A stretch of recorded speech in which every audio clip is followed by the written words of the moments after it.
bonjour à tous ou rebonjour, je suis Maxime Rabillet, journaliste chez Supply Chain Magazine. Je fais office de Monsieur Loyal dans cet espace de conférence. Et on ouvre l'après-midi sous l'angle du retour d'expérience dans le cadre de ce cycle intralogistique, automatisation, en tout cas là, clairement intralogistique, on va parler solutions. Je vous livre le titre de cette intervention. Donc Auchan Retail transforme ses drives en misant sur la productivité au service de ses clients grâce au WMS de Manhattan. Les deux noms, le tandem apparaît dans le titre. Donc on a d'un côté Ludovic Lalleux, qui est responsable du pôle projet Supply Chain B2C chez Auchan Retail, et Mathilde Livret, qui est Solutions Consulting Manager chez Manhattan Associates. Je vous laisse l'estrade pour les 45 minutes. Je reviendrai quand même à la fin pour animer la partie questions-réponses. Et notez d'ailleurs les petits points d'interrogation, je le dis toujours, quand vous prenez des notes, s'il y a des points qui appellent question, un petit point d'interrogation, et comme ça, vous pourrez voilà, interroger le tandem en question. Merci. Merci Maxime. Donc au plus simple, responsable avant-vente. Voilà, ça me va très bien. Donc chez Manhattan, aujourd'hui, on a l'honneur de participer à cet échange avec Auchan. Ludovic Lalleux va vous présenter le projet, les transformations et aussi le bilan d'un premier site qu'ils ont déployé sur une transformation de plus de 100 drives. Donc merci beaucoup Ludovic de cette intervention et puis je te laisse te présenter plus en détail. Merci Mathilde, c'est un plaisir.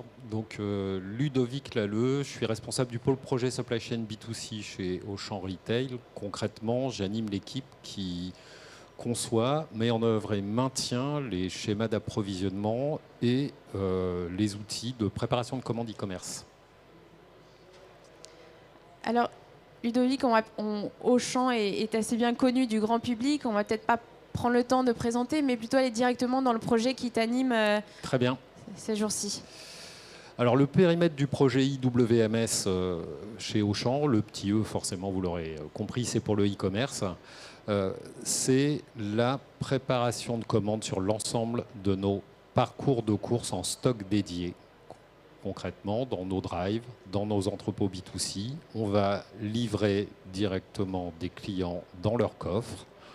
On va envoyer leurs commandes sur des drives qu'on appelle relais. Ils vont pouvoir passer les chercher. De la même manière, on va leur remettre dans leur coffre. On va délivrer sur des sites distants. On va positionner nos commandes dans des lockers pour qu'ils puissent les retirer au moment où ça leur chante. On va faire de la livraison à domicile. Voilà. Dans mon périmètre, j'ai également les hyper supermarchés qui font du store picking avec d'autres outils, mais on n'en parle pas aujourd'hui. Aujourd'hui, on est dans le cercle sur la partie prélèvement sur stock dédié. Donc ça concerne plus de 100 drives.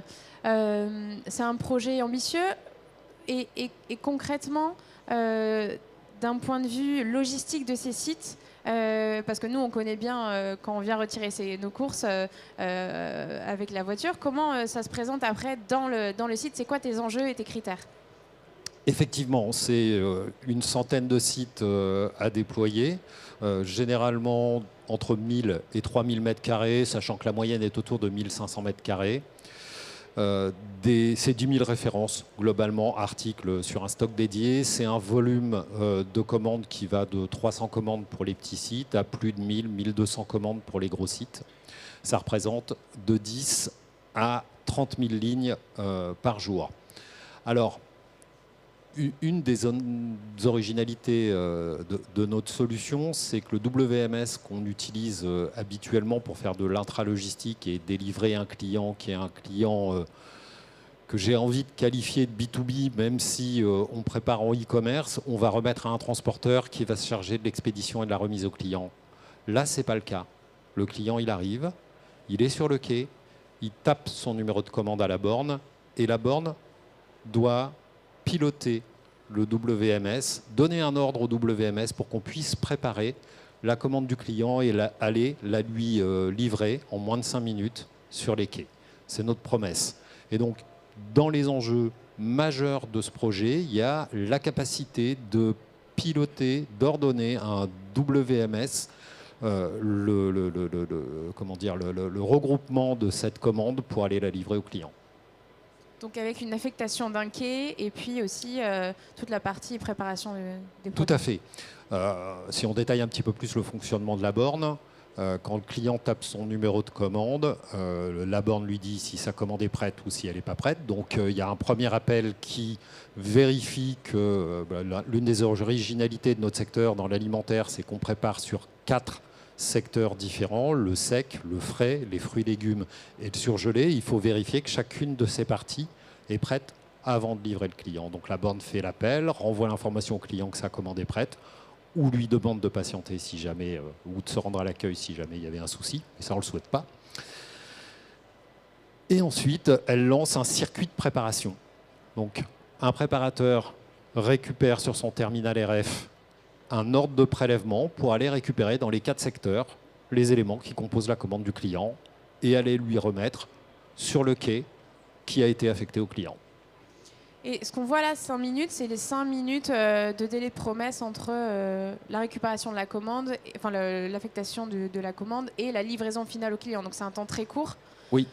Et là, on a représenté, c'est le nombre de retraits de clients par jour. Donc vous imaginez, si jamais il y a un retard de réponse du WMS ou de lenteur d'un point de vue productivité des opérateurs, ça impacte tous les créneaux suivants. Donc ça montre vraiment la criticité des sites, c'est ça? Oui, c'est un travail de séquencement qui est vraiment très très important et qui souffre pas le moindre écart parce que ça peut très vite faire boule de neige et emboliser la remise au client. 5 minutes finalement, ça va très vite pour préparer, collecter une commande et la livrer au client. Et donc à 70-80 véhicules par demi-heure, c'est une gageure.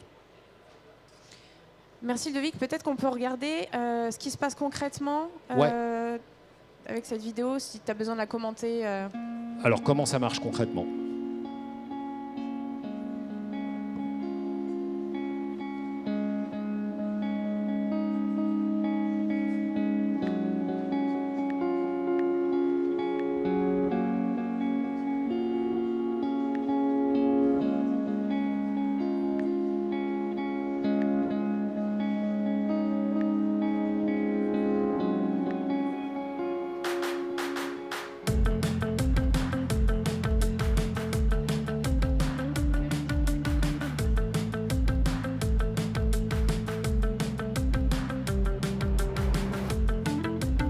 Là, il y a une partie de la commande qui est anticipée, c'est-à-dire qu'elle est prélevée dès le passage de la commande et sera mise en attente par secteur.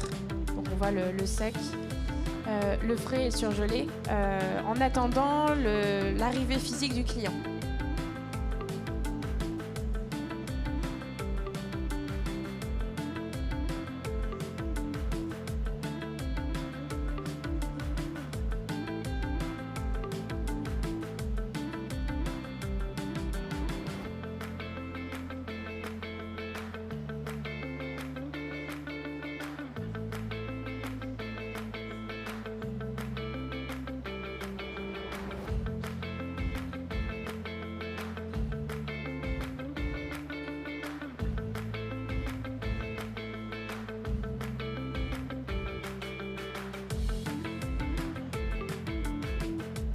Et une fois que le client arrive, une des originalités de notre process, c'est qu'on ne prépare pas les produits pondéreux ou volumineux en avance. On les prépare au moment où le client est arrivé. Ça permet de les manipuler qu'une seule fois et de réduire l'espace de stockage des chariots et donc de stocker tout ce qui a été anticipé dans des racks en panier.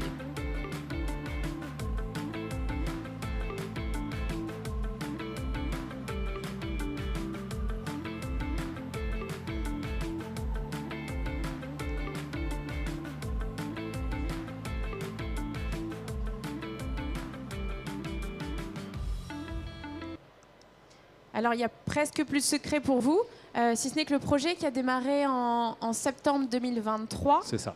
Et peut-être une remise en contexte à l'époque de votre choix et des enjeux auxquels Auchan souhaitait répondre.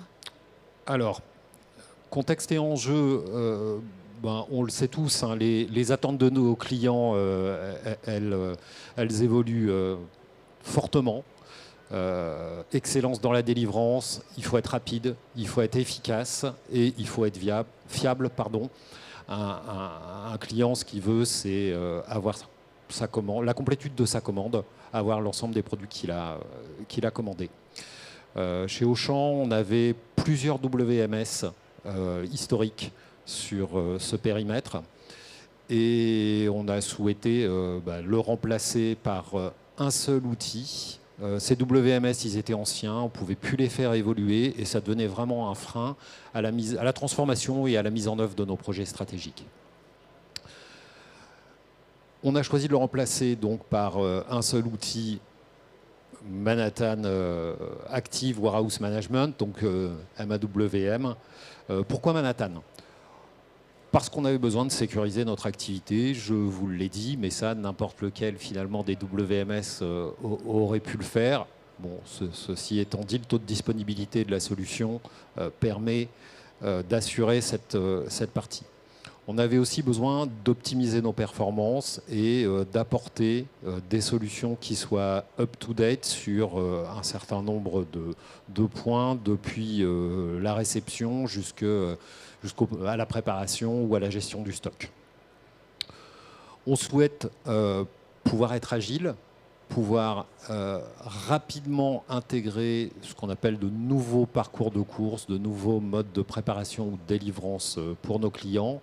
Et l'architecture de la solution nous permet de le faire, l'intégration avec les bornes l'a démontré.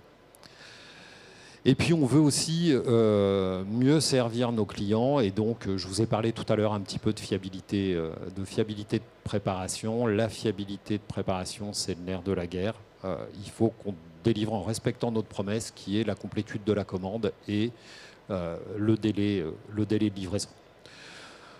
On a choisi aussi la solution MAWM de Manhattan parce que c'est une solution SaaS et que, en étant une solution SaaS, elle est toujours à jour. Donc, on a trop longtemps souffert et je vous l'ai dit en entrée, on avait 3 anciennes solutions qu'on a eu du mal à faire évoluer parce qu'à chaque fois qu'on veut faire évoluer une solution ou monter de version, il faut faire un projet. Un projet, ça coûte de l'argent. Ça prend beaucoup de temps et pendant qu'on fait ça, finalement, on ne s'occupe pas réellement de ses clients. Voilà, donc le choix de la solution SaaS avec des mises à jour régulières qui permettent d'être toujours up-to-date a aussi pesé dans notre choix. Alors pour ceux qui ne connaissent pas Manhattan, Manhattan, on est implanté depuis 20 ans en France. On a une forte croissance. Et on adresse des enjeux dans la distribution alimentaire, comme Ludovic l'a présenté. On est le partenaire WMS, TMS, OMS qui investit le plus dans l'innovation, 127 millions d'euros en R&D en 2023. Concrètement, c'est exactement pour répondre aux enjeux de Ludovic d'avoir une solution toujours à jour, qui dispose de mises à jour trimestrielles sans arrêt de l'activité. Donc de nouvelles fonctionnalités sont poussées sans que ça impacte les opérateurs sur le terrain et sans que ça modifie vos process. C'est une solution aussi qui utilise la technologie Cloud Native pour réagir aux performances et s'adapter au volume d'activité en temps réel et de manière automatique, complètement transparente pour les équipes IT. Et aussi une application complètement apaisée qui permet de s'interfacer avec n'importe quel front. Ça peut être des terminaux, ça peut être du vocal, ça peut être aussi bien des bornes. Et imaginer tout le type de parcours client dont vous avez besoin ou dont là, Auchan avait besoin. Ça, c'est pour la partie techno. Peut-être on peut revenir sur la partie fonctionnelle. Et il y avait quelques enjeux, Ludovic aussi a présenté, des axes d'amélioration avec ce projet. Voilà.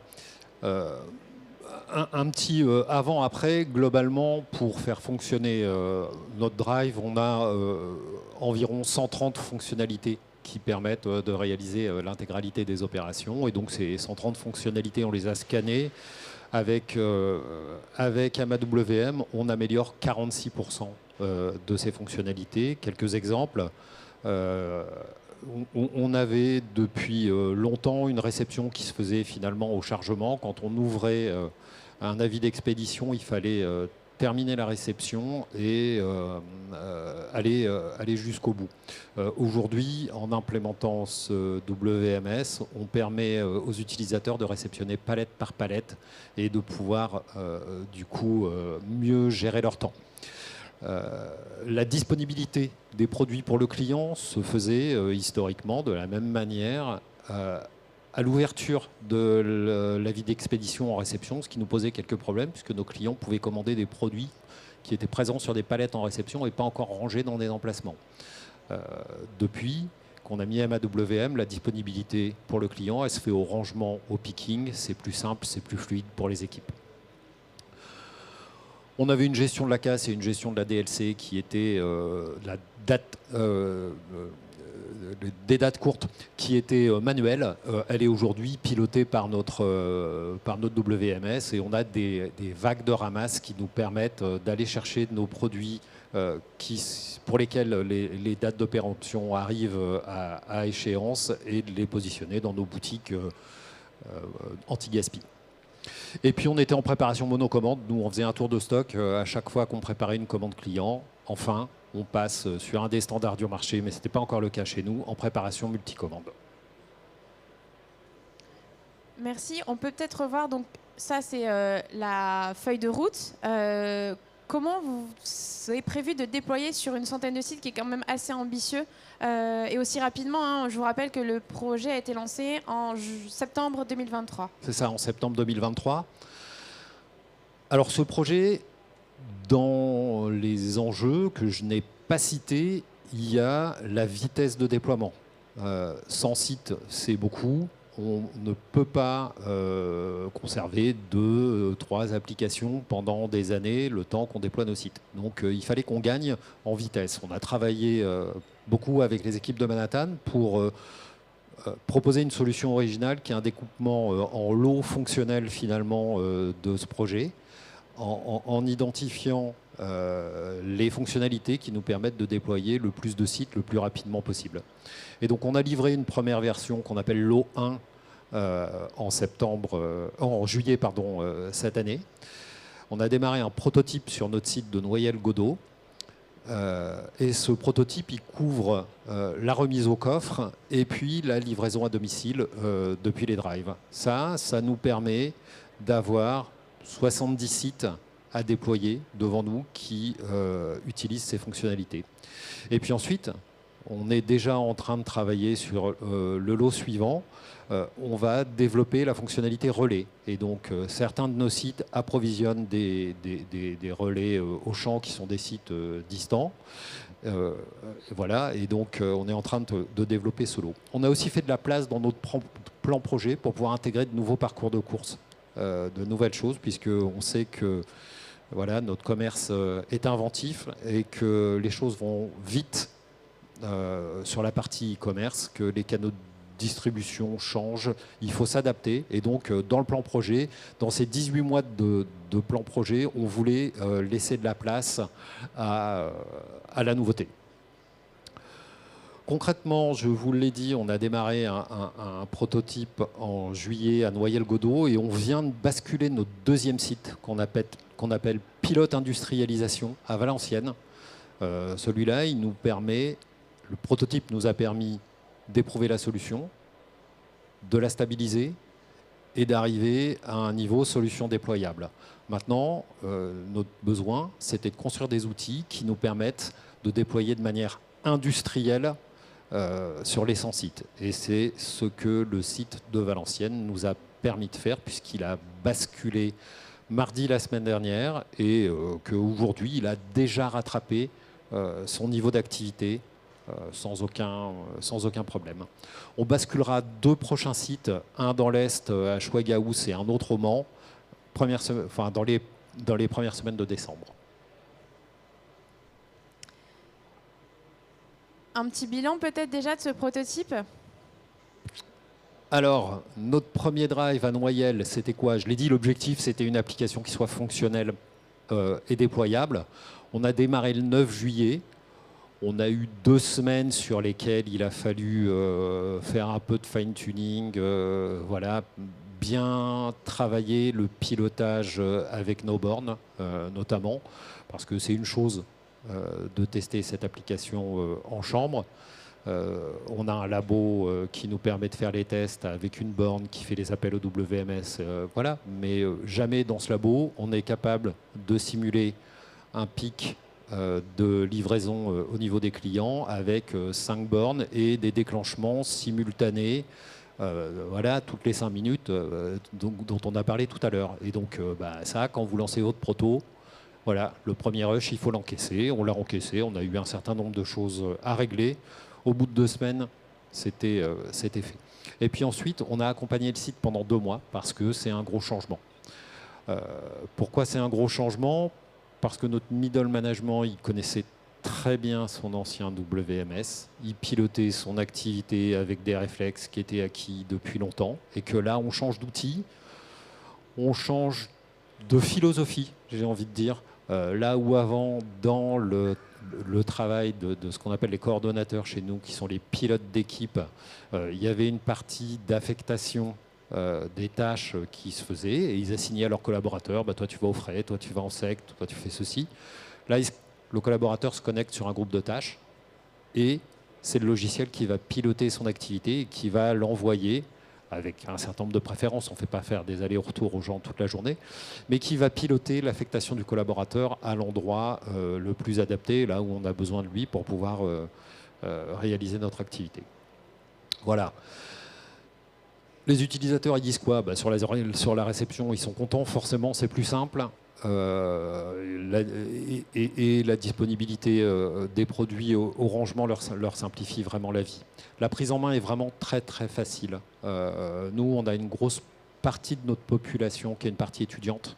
Donc avec un turnover régulier, il faut qu'on ait une application qui soit facile à prendre en main, qui soit simple. Là, en 30 minutes, nos collaborateurs, ils sont autonomes sur la partie prélèvement-livraison et c'est ce qu'il faut. Et puis ensuite, sur le multicommande, forcément, les opérateurs, ils ont compris, on marche beaucoup moins. Quand je fais un tour de stock par commande, si je peux en prendre 6, 7, je marche 6 fois moins. Voilà. Notre taux de commande complète, on atteint les scores qu'on atteignait avant d'avoir démarré. C'était l'objectif de notre pilote. Maintenant, on va pouvoir s'améliorer. De la même manière, on mesure la performance en nombre d'articles travaillés par heure, donc c'est les heures globales finalement dépensées sur un drive par rapport aux articles servis aux clients. On a récupéré également les niveaux d'avant bascule sur notre prototype. Et la voix de nos clients nous dit qu'on on a fait le bon choix puisqu'on a un NPS à 78 en semaine 41, ce qui est un excellent score. Merci Luc. Peut-être par rapport au taux de commande complète, ça peut peut-être perturber certaines personnes. En quoi c'est impactant dans la distribution alimentaire et surtout sur l'activité e-commerce Drive? Oui, effectivement, tu as raison de me poser la question. Ne pas confondre taux de commande complète et taux de service. Il faut bien imaginer qu'en Drive, en remise au coffre ou en LAD, on a des commandes avec beaucoup de lignes. Une commande en Drive, globalement, c'est 40 lignes. Une commande en livraison à domicile, c'est 80 lignes. Donc une commande incomplète, c'est un article sur 40 ou un article sur 80. Ce n'est pas du tout le même enjeu et la même difficulté que quand on a un taux de commande à 1,2 articles par commande. Voilà. Et le NPS est très surveillé parce que en fait, le Drive, la borne, le WMS est directement impactant le revenu et donc la satisfaction client est au cœur de cet indicateur. Je crois qu'on l'a dit, Mathilde, ce projet, il permet à Manhattan, pour la première fois, de se confronter directement aux clients avec une remise au coffre, une gestion de client à l'accueil quand il y a un petit souci sur la commande ou des choses comme ça. Et c'est vraiment un point très, très important. Nous, le premier indicateur qu'on regarde, le premier indicateur de succès de ce projet, c'est le NPS, la voix du client. Est-ce que le client est content? Est-ce qu'il n'est pas content? Le deuxième, c'est la performance. Mais d'abord, c'est la voix de notre client. C'est clair. Merci Ludwig. Bon, ça c'était ce qui se passe de bien et ce qui se passe de moins bien. Quels sont, avec le recul, les points d'intention que tu portes sur le projet et les facteurs clés de succès que tu continues aussi, on imagine, à mettre en œuvre sur les quelques mois et années à venir? Alors, les points d'attention du projet, j'en ai déjà vraiment beaucoup parlé, mais l'interaction avec du WMS avec les bornes, c'est clé. Voilà, il faut vraiment que la solution, elle réagisse à la seconde et pas à la minute. Donc, quand un client déclenche une commande, le chrono se met en route et tenir notre promesse, c'est le livrer en moins de 5 minutes. Et donc, chaque seconde compte. Le niveau de disponibilité et la réactivité de l'application, hein, on est sur une application SaaS, ça peut faire peur. Voilà, il est là.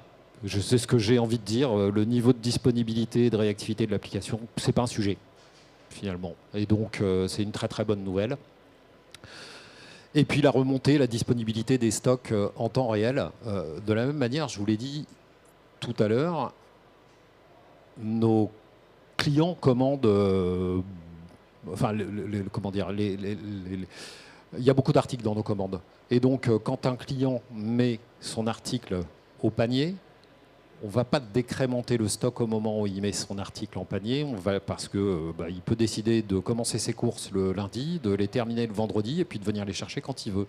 Et donc, ce n'est pas gérable de décrémenter du stock sur un tel laps de temps. Et donc, du coup, la mise à jour du stock en temps réel pour garantir la disponibilité des clients des produits à nos clients, quand ils ont appuyé sur le bouton, c'est crucial et c'est majeur. Et donc, il faut mettre le stock de vente à jour en temps réel. À quoi on a été attentif? La première des choses, c'est que ça ne doit pas être un projet, je vais le dire comme ça, j'ai envie de le dire comme ça, d'ingénieur. Voilà, ce n'est pas un projet construit en salle avec lequel on arrive sur un drive et puis on dit aux gens, maintenant, voilà, vous changez d'outil, vous allez le faire comme ça. Non. On a travaillé, on a co-construit ce métier avec l'exploitation, avec le métier, donc avec des moniteurs drive, les gens qui accompagnent les drives au quotidien, et avec des responsables de drive. Ils ont participé aux séances de design, ils ont validé l'intégralité des process et on continue à travailler avec eux dans le déploiement et dans le pilotage de ce projet. Donc, mon client à moi, interne, qui est l'exploitation, les responsables de drive et les préparateurs, on les a intégrés dès le démarrage du projet, dès le choix de la solution. Voilà, ça c'est vraiment un point crucial. Un engagement tripartite pour sécuriser nos déploiements et préparer nos sites. Ça, c'est un autre point important. Quand une équipe projet arrive sur un site, elle est là pour aider au déploiement et à l'installation de la solution. Ce n'est pas son déploiement à elle, c'est le déploiement de l'outil du responsable de site. Et donc, on travaille avec le moniteur drive, le responsable de drive et le référent projet, très en amont, 3 mois avant, c'est ce qu'on a construit 3 mois avant la bascule du site, pour préparer le site et préparer les équipes à la bascule de ce site. Et puis enfin, c'est un plan de formation qui soit concret et qui soit adapté à chaque profil. Je l'ai dit tout à l'heure, voilà, pour les end-users, la préparation livraison, c'est 30 minutes de prise en main. Mais dans ces 30 minutes de prise en main, il y a quand même un peu de cas d'exception qu'il faut voir, qu'il faut gérer, etc. Globalement, ça se fait sur le terrain. 2 jours de formation pour les responsables de site et l'encadrement. Et puis des formations spécifiques pour un métier qu'on appelle accueil, qui est les gens qui sont face aux clients chez nous, qui doivent réaliser quelques opérations de stock un peu spécifiques, et d'autres points pour les réceptionnaires. Voilà, donc un plan de formation qui soit concret et qui soit adapté à chacun des profils. C'est clair. Merci Ludovic. Merci de nous avoir ouvert tes portes de Drive. Le projet est encore à son continuité et surtout aussi l'évolutivité des parcours que vous pouvez offrir avec la solution. Tout à fait.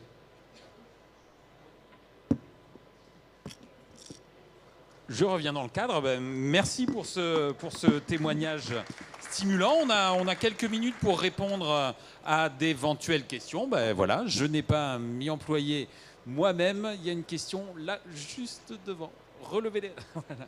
Non, non, il est juste...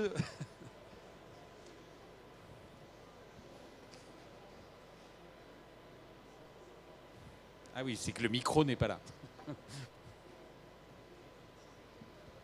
Bonjour, merci beaucoup de partager Bonjour. tant d'informations en si peu de temps, c'est super. Donc j'ai à peu près 25 questions, je vais en poser que 2.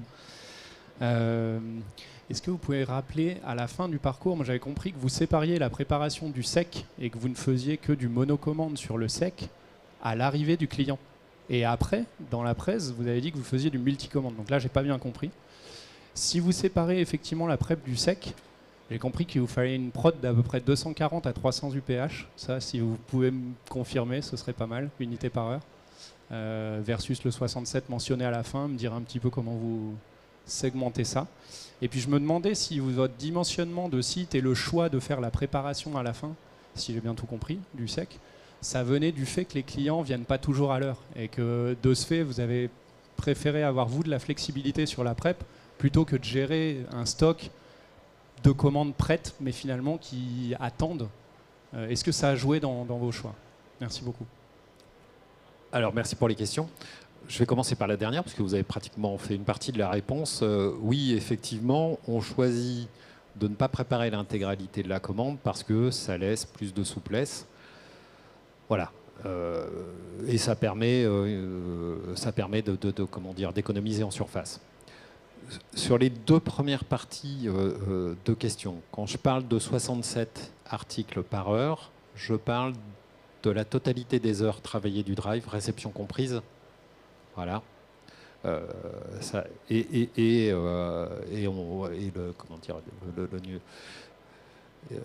divise en fait le nombre de pièces livrées au client par ces heures. Voilà, tout simplement. Et donc oui, on est autour de 200-250 pics par heure, c'est ça.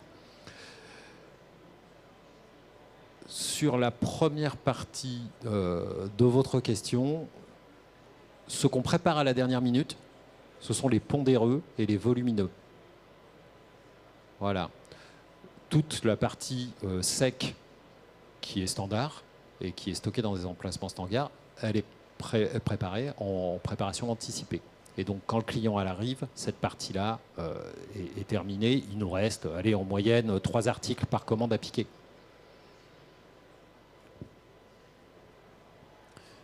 Merci. Peut-être une autre question. Moi, j'en ai une.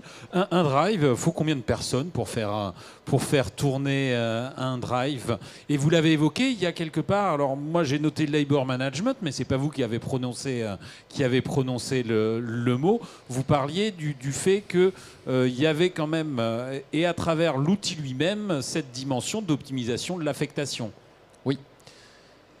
Alors, la réponse. Alors un drive, finalement, c'est très variable. Hein, je vous l'ai dit, c'est entre 1000 et 3000 mètres carrés. C'est vrai qu'on n'a pas parlé de collaborateurs, mais concrètement, c'est entre 15 et 120 personnes. Voilà. Donc, ça fait finalement une très grosse amplitude avec une moyenne à une 50aine de collaborateurs par drive pour un drive moyen.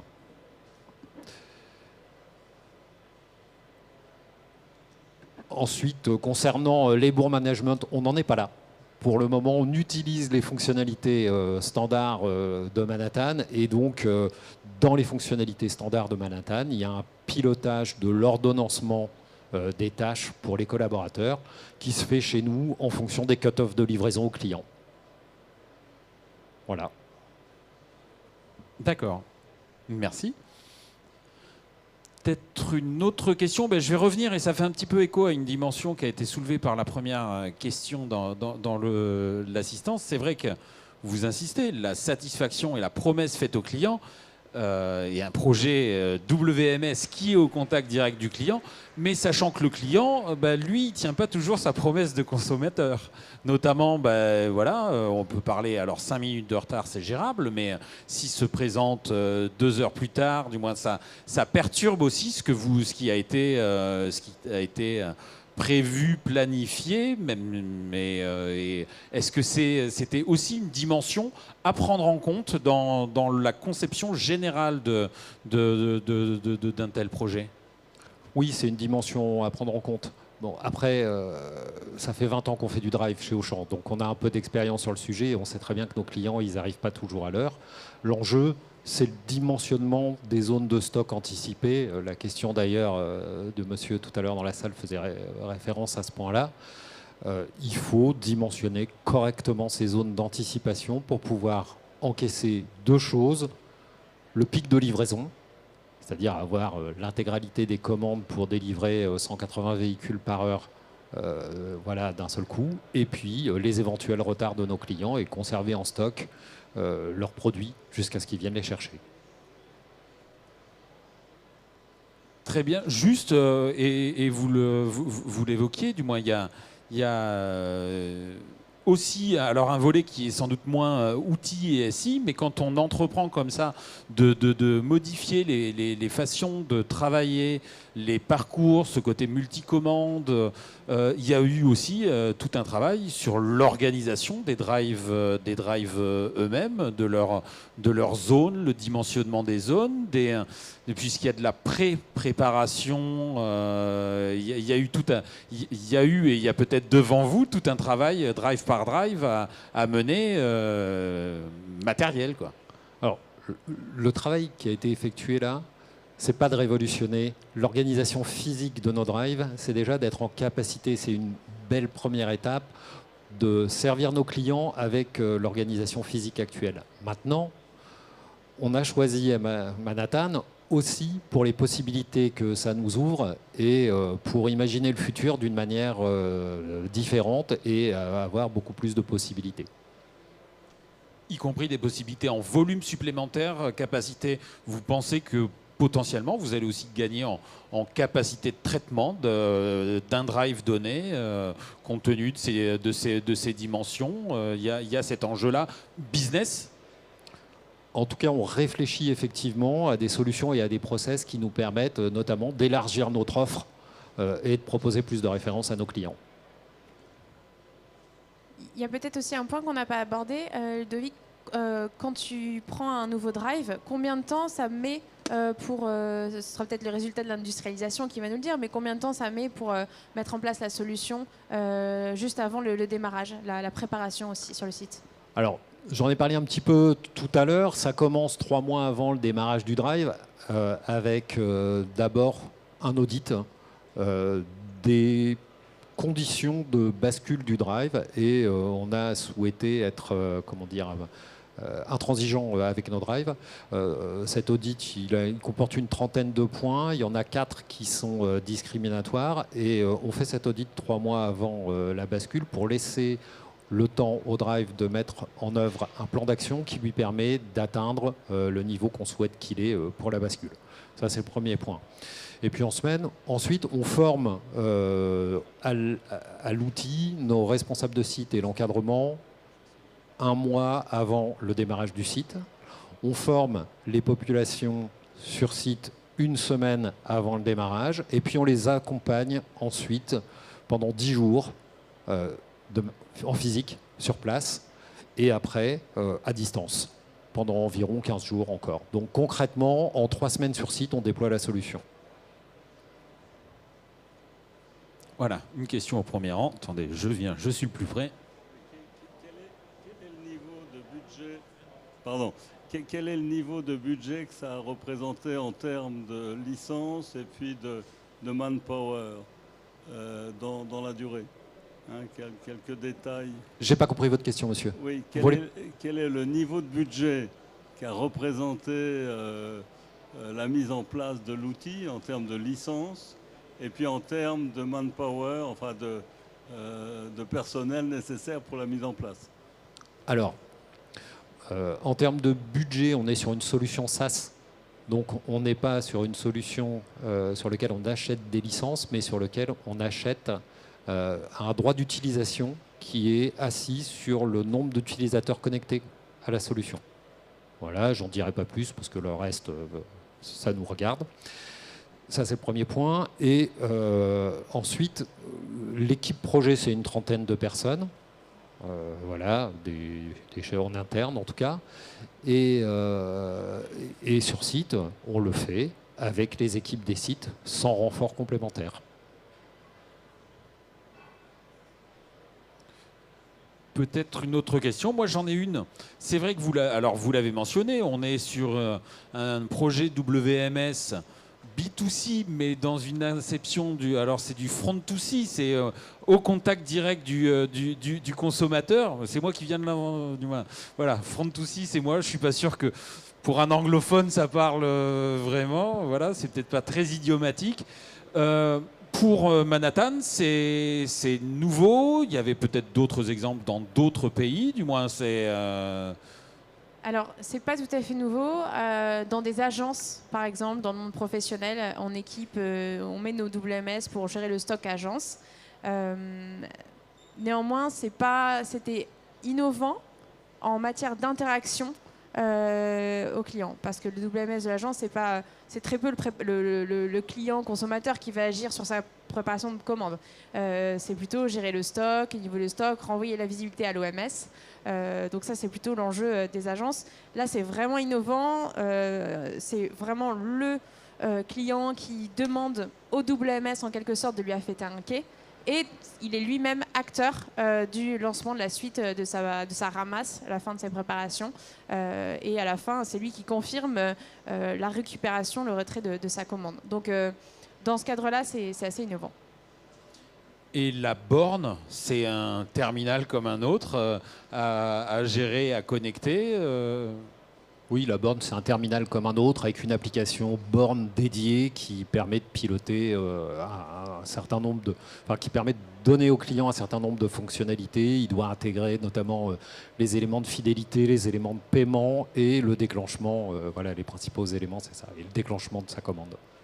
Et l'architecture en fait de Manhattan Active WM, donc la solution WMS, elle interagit par API. Quand vous envoyez un préparateur préparé dans une zone ou quand vous affectez un camion dans un monde B2B fermé en entrepôt, c'est régi par API. Donc il était très facile d'ailleurs pour Auchan et pour Manhattan d'utiliser ces mêmes API et les exposer à l'externe pour affecter le quai, pour lancer la préparation et pour venir imprimer le ticket du client. Et demain ou après-demain, il pourrait y avoir aussi des équipements automatisés de stockage, de préparation, qui concourraient au process et qui auraient un enjeu à connecter. Je ne crois pas que l'automatisation ait été jusque-là, jusque dans les drives chez Auchan. Effectivement, pas chez Auchan, et c'est une des possibilités offertes par notre nouveau WMS. Donc oui, on va regarder. Très bien. Peut-être une dernière question, même si au finish, on arrive au bout. Il y a toujours de toute façon la possibilité de continuer la discussion. Alors j'ai fait mon petit travail, mais voilà, je l'ai sous les yeux. C'est sur le stand E38 que vous pouvez poursuivre la discussion avec Manhattan. Je vous remercie pour ce témoignage original compte tenu de son contexte d'application. Et peut-être à l'année prochaine, en tout cas avec Manhattan, sur un autre témoignage. Merci.